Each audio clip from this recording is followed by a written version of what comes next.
La Primera Guerra Mundial va representar per al cinema dels Països Catalans, i concretament per al barceloní, un període d'intensa activitat amb una personalitat pròpia.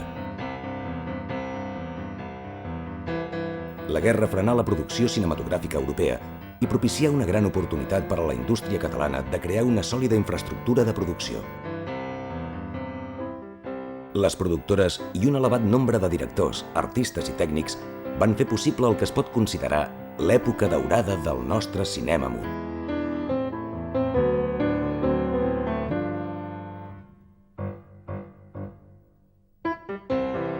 El període de 1914 a 1918 ha estat anomenat fins i tot l'època daurada del cinema a Catalunya o als Països Catalans, i el fet és que pel que demostra la realitat, així va ser. És l'època de màxima producció i, a més d'un nivell prou important. Les expectatives que podien tenir els cineastes d'aquí milloraven, almenys per un període, perquè la competència, sobretot franco-italiana, havia baixat. Tant França com Itàlia estaven en guerra i, per tant, més aviat, si venien a filmar aquí, era per buscar un racó de pau.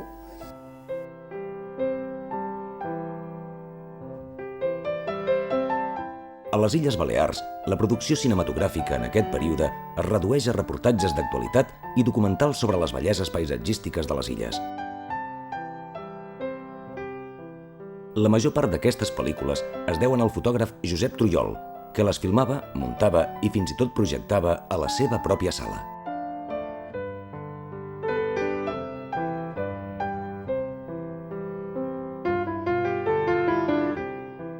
La manca de produccions argumentals a les illes farà que alguns actors provinents del món teatral, com Francesc Aguiló, es desplacin a Barcelona.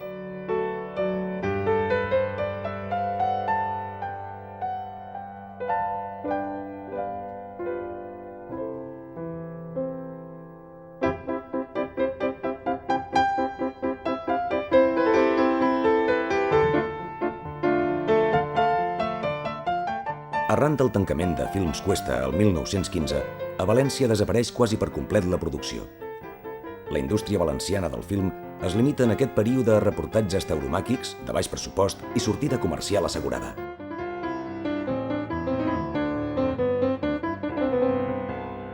Sovint aquests reportatges es van intercalar posteriorment en altres pel·lícules. És el cas de Sanz y el secreto de su arte, un documental de 1918 sobre el teatre d'autòmats de Francisco Sanz, que inclou imatges filmades anteriorment d'una cursa de braus.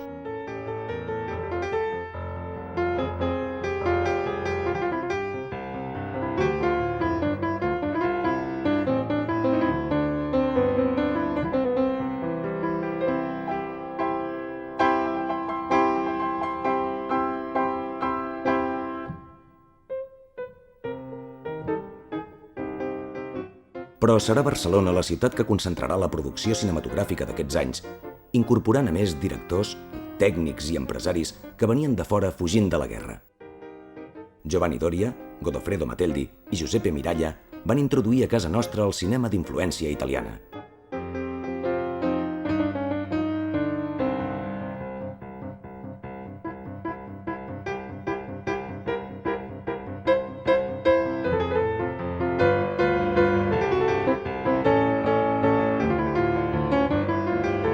La productora Film de Arte Espanyol, filial de la italiana Cines, va arribar a produir a Barcelona en només 6 mesos 10 llargmetratges, entre els quals destaca aquesta versió de Carmen.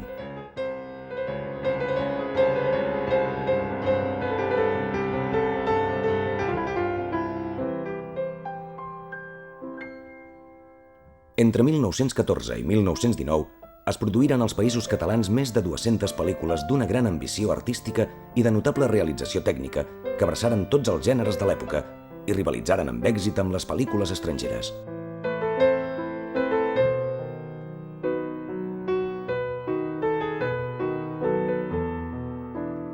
Durant aquest breu període existiren tan sols a Barcelona unes 30 productores, si bé només unes quantes van aglutinar la major part de la producció.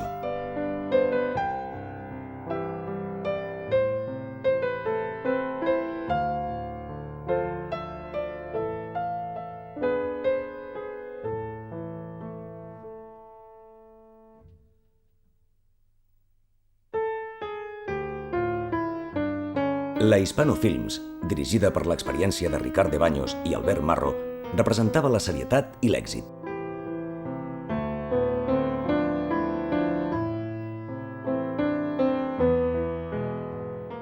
La capacitat per adaptar-se als gustos de l'espectador els va portar a cultivar, amb resultats molt satisfactoris, el nou gènere de moda, les aventures per episodis. Un clar exemple fou Barcelona i sus misterios, protagonitzada per Francesc Aguiló. En el conjunt del període, la Hispano Films va produir 27 pel·lícules de tots els gèneres. Però les divergències entre Marro i Baños i l'incendi que destruïa els estudis provocaren la dissolució de l'empresa el 1918. Marro era un home intuïtiu, gran treballador, fotògraf, llest pel negoci. Baños era molt més cult, venia de França, tenia una cultura europea, parlava francès, tenia un gran concepte del cine molt superior al que tenia el Marro, molt més cult, i els dos topaven ja des del principi. Topaven perquè veien les coses cinematogràficament d'una manera diferent. Topaven per raons econòmiques. Topaven perquè el Marro es donava compte de que el Baños estava incòmode en els rodatges i moltes vegades no li deixava fer el que volia fer. Es van separar i el Marro no ho entenia.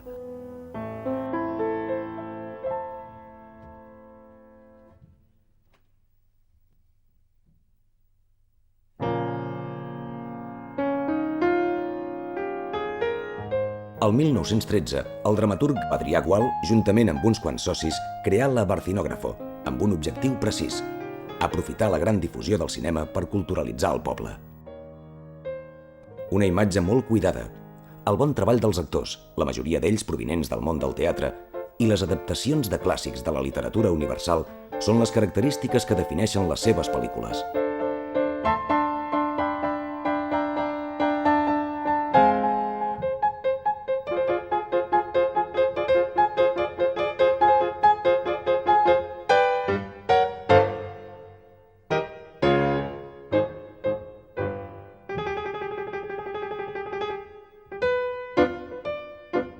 Un exemple del cinema de Gual és El alcalde de Zalamea, adaptació de l'obra homònima de Calderón de la Barca, en la qual Pedro Crespo aprofita el seu nomenament com a alcalde del poble de Zalamea per venjar-se d'un militar que ha ultratjat la seva filla.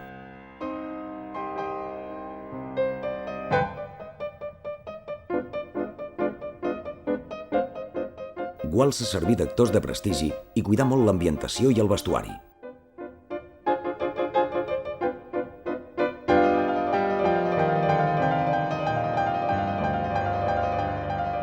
Les pel·lícules d'Adrià Gual, molt cares, no assoliren l'èxit esperat.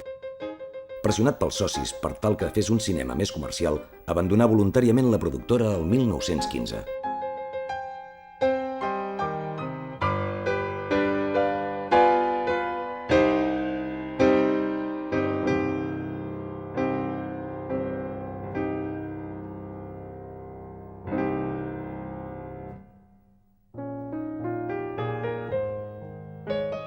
Una de les darreres pel·lícules de Gual va ser l'adaptació de la seva pròpia obra teatral Misteri de dolor, basada en un triangle amorós. Una vídua madura es casa amb un pastor. Aviat, la filla de la dona i el nou marit s'enamoren.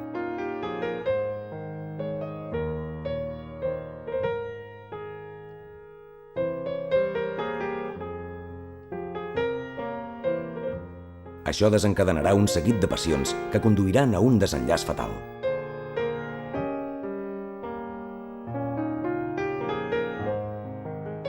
Novament aquí trobem l'estil acurat de Gual, que, malgrat ser un home de teatre, va tenir molt present el llenguatge cinematogràfic.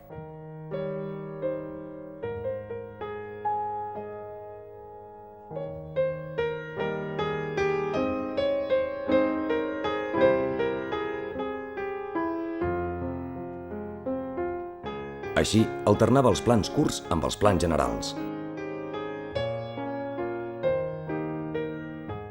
De vegades feia entrar els personatges d'esquena a la càmera.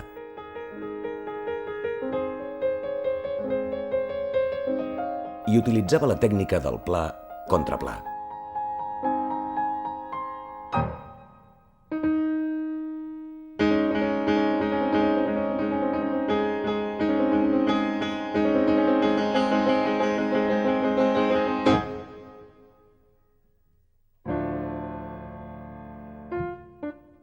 Gual fou substituït per Magí Murià, periodista i escriptor, el qual comptà amb acreditats operadors com Fructuós Gelabert i Salvador Castelló.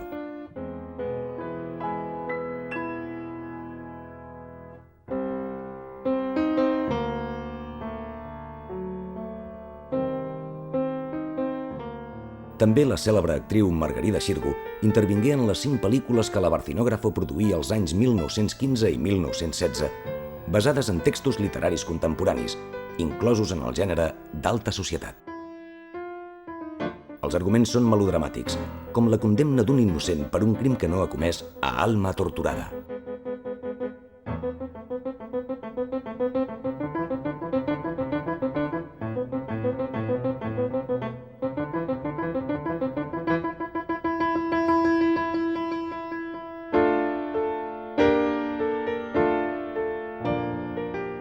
Alguns tracten temes insòlits. És el cas de La reina jove, adaptació d'una peça teatral d'Àngel Guimerà que gira entorn dels amors entre una reina i el cap del Partit Republicà que vol derrocar la monarquia.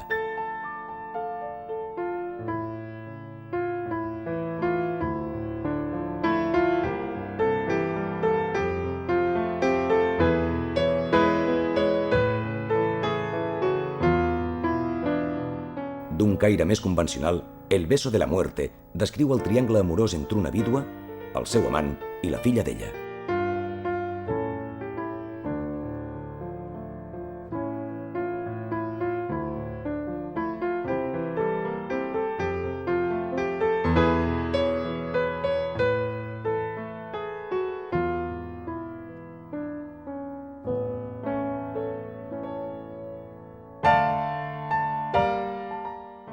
Margarida Xirgu, no satisfeta amb els resultats del cinema mut, que li impedien de lluir la seva veu excel·lent, decidí abandonar la pantalla per dedicar-se de ple al teatre.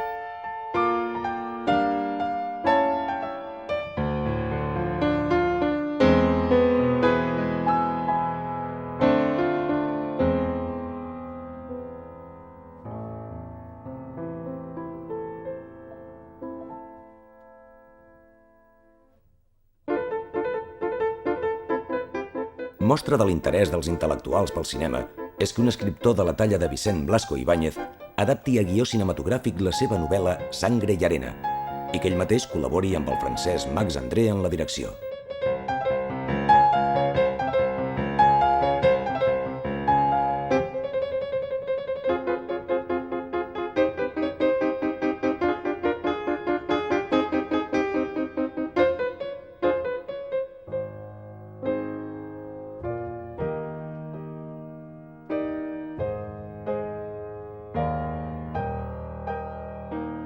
En una atmosfera de superstició i fatalisme, Blasco descriu la història de 2 amics d'infantesa que agafen camins molt diferents. L'un torero i l'altre bandoler, i moren tots 2 molt a prop en el mateix moment.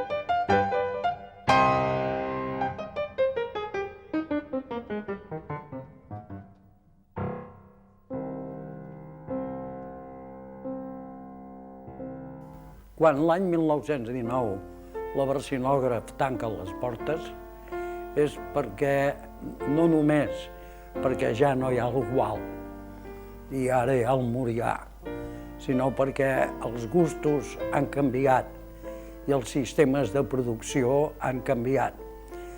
Pensem que l'any 1916 és l'any de la primera gran invasió de cinema americà sobre Europa, quan les tropes nord-americanes desembarquen a les costes atlàntiques de França per ajudar els franco-anglesos contra els alemanys.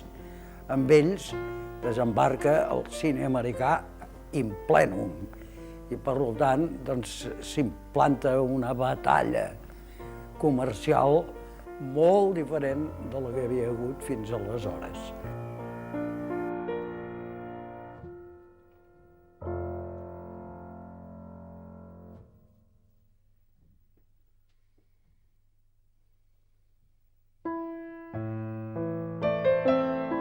L'Estudio Films fou creada l'any 1915 per Joan Solà Mestres, el seu germà Romà i Alfred Fontanals, antics tècnics de la productora francesa Pathé a Barcelona i de Gual a la Barcinógrafo.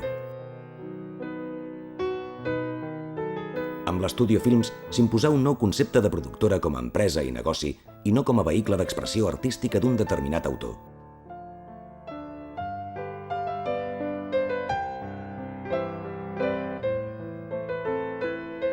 Les seves produccions requerien un elevat pressupost, ja que incloïen innovacions tècniques i un gran entramat de decorats i atrezzo.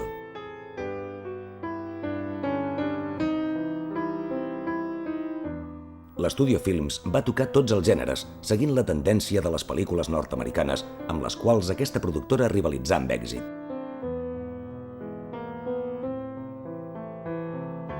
Va començar amb sèries còmiques com Cuentos Baturros, dirigida i protagonitzada per Domènec Seret.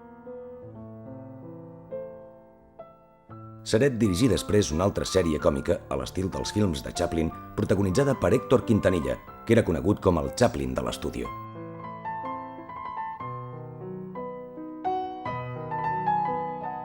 Vingueren després un seguit de llargmetratges, també dirigits per Seret, amb el recolzament estel·lar de dues actrius predilectes del públic barceloní, Lola Paris i Consuelo Hidalgo. L'Estudio Films també va crear el 1918 la revista Estudio, un noticiari setmanal sobre esdeveniments d'actualitat que arribà als 50 reportatges.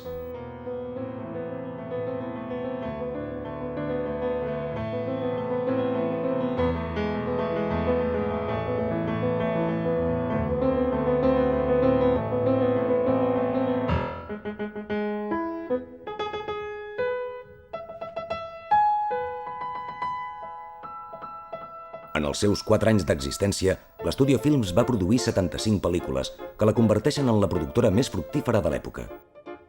Destacaren les sèries d'aventures dirigides per Joan Maria Codina com Les Màscares Negres.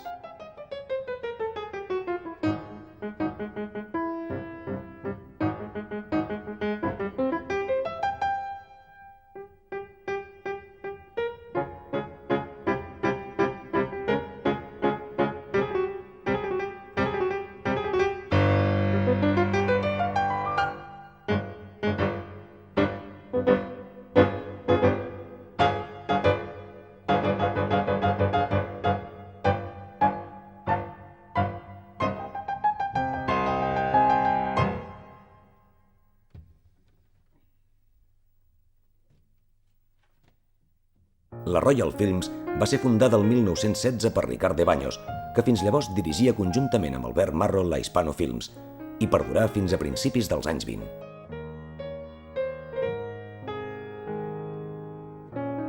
Durant aquest període produí 5 pel·lícules d'argument, totes elles dirigides per Ricard de Baños, amb el seu germà Ramon com a operador.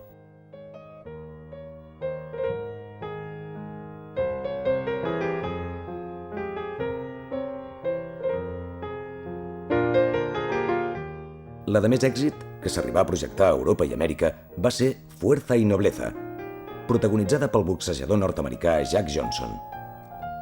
La intriga, l'acció constant i els ambients exòtics mantenien l'espectador pendent de la pantalla.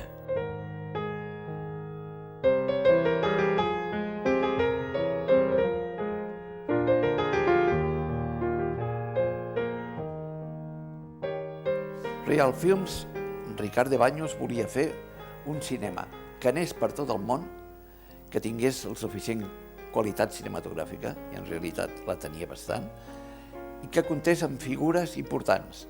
En el cas de les dues més importants pel·lícules de les 5 que va fer, Fuerza y Nobleza va buscar el recolzament d'un gran boxejador, Jack Johnson, que va ser campió del món, i en el segon, Los Arlequines de Seda y Oro, va agafar la Raquel Meller, que era una figura ja universal.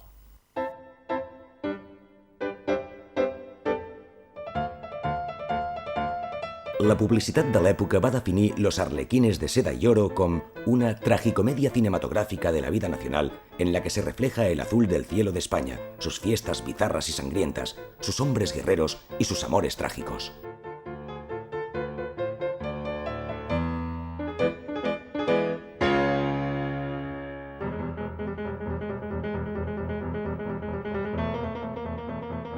El film descriu el drama de dos germans, abandonats pel seu pare i separats des de petits, que es retroben molts anys més tard i s'enamoren.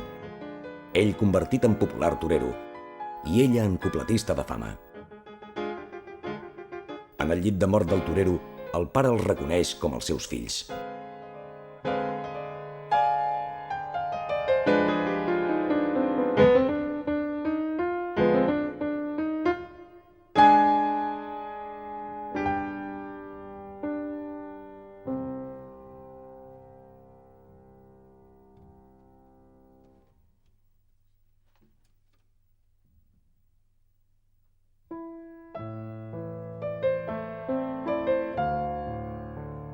La Segre Films es va fundar el 1914 per donar sortida als projectes més costosos de Josep de Togores.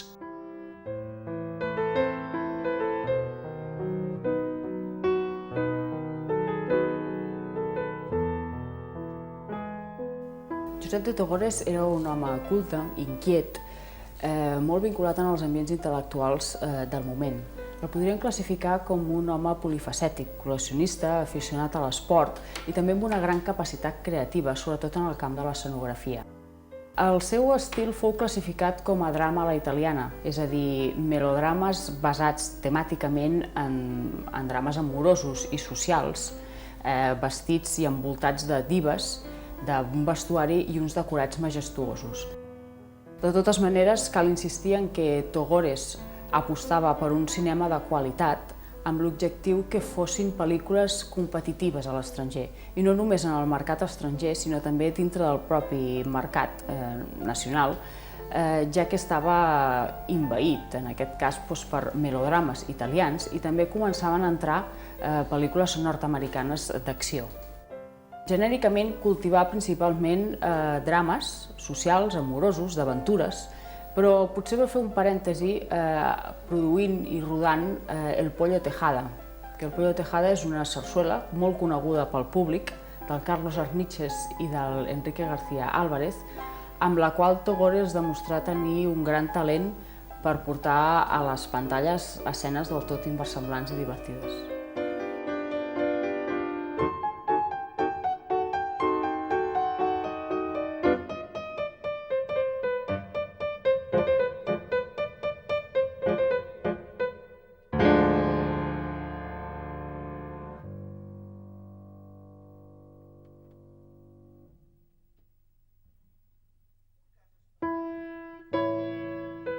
Un cas especial va ser la coproducció hispano-francesa Vida de Cristóbal Colón y su descubrimiento de América, dirigida per Émile Bourgeois, un home de sòlid prestigi que havia treballat a la Pathé. La companyia francesa portava el seu propi càmera, Edouard Renault, però es feu necessària la col·laboració de tècnics barcelonins com Ramon de Baños i Josep Maria Maristany. Filmada en 6 mesos entre Barcelona i Sevilla, costà l'equivalent d'uns 6.000 euros.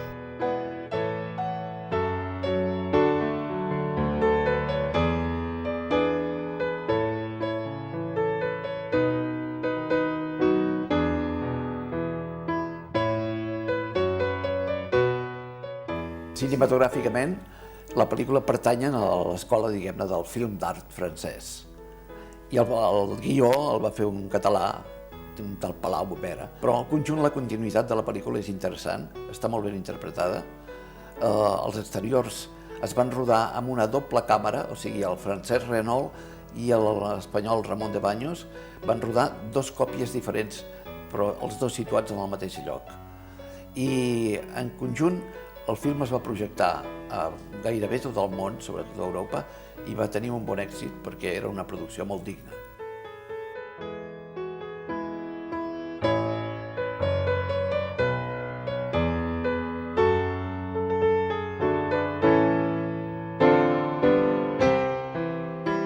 La proliferació de productores i la quantitat d'obres que es van fer no van poder evitar l'enfonsament del cinema barceloní a partir de 1917, data en què es va començar a recuperar el cinema europeu.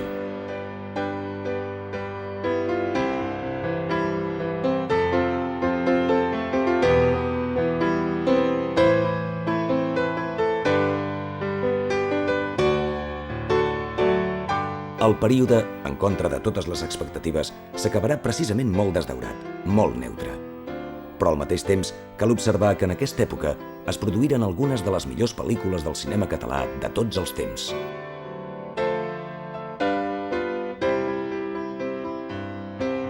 Efectivament que una petita part d'un estat espanyol, com era un estat de l'Europa de l'any 14, que s'atreveixi a muntar una indústria cinematogràfica, jo crec que excepte Dinamarca no n'hi ha cap més.